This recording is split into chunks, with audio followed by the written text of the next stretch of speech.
সেটা আমরা তো আশা করি পিয়ার সিস্টেম মানবে না কেন, এটা তো যৌক্তিক একটা দাবি। এটা না মানার কোনো কারণ আমরা দেখি না। এখানে তো দেখি যে বিএনপি শুধুমাত্র একটু গরিবেশি করছে, কিন্তু কেন করছে এটাও ব্যাখ্যা আমরা পরিষ্কার পাইনি। কারণ তারা তো বড় দল, তারা পিয়ার সিস্টেমে তো তাদের ভোটই বেশি আসবে এবং তারা তো ভালো একটা অবস্থান তৈরি করবে। এখন তারা এটা কেন চাচ্ছে না, তবে আমাদের ধারণা, আমরা সেদিককারও বলেছিলাম, হয়তোবা তারা এককভাবে ক্ষমতায় যাওয়ার যে স্বপ্নটা দেখছে, পিয়ার সিস্টেম আসলে হয়তোবা এককভাবে ক্ষমতায় যাওয়াটা বাধা হয় নাকি, এই ভয়টা হয়তোবা তাদের কাজ করছে।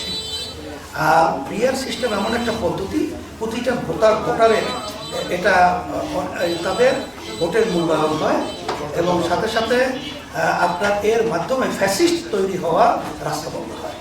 বাধাগুলোর মধ্যে আমরা এখন দেখছি শুধুমাত্র বড় দল হিসেবে বিএনপির পক্ষ থেকে বাধাটা বেশি আসছে, আর তার সাথে সমমনা কিছু দল আগে পরে যারা ছিল, কিন্তু বেশিরভাগ বুদ্ধিজীবী সহ সাংবাদিক যারা নাকি দেশ নিয়ে চিন্তা করে এবং যারা নাকি দেশের কল্যাণ চায়, এরা সকলেই কিন্তু এখন পিয়ারের পক্ষেই আলোচনায় নিয়ে আসছে।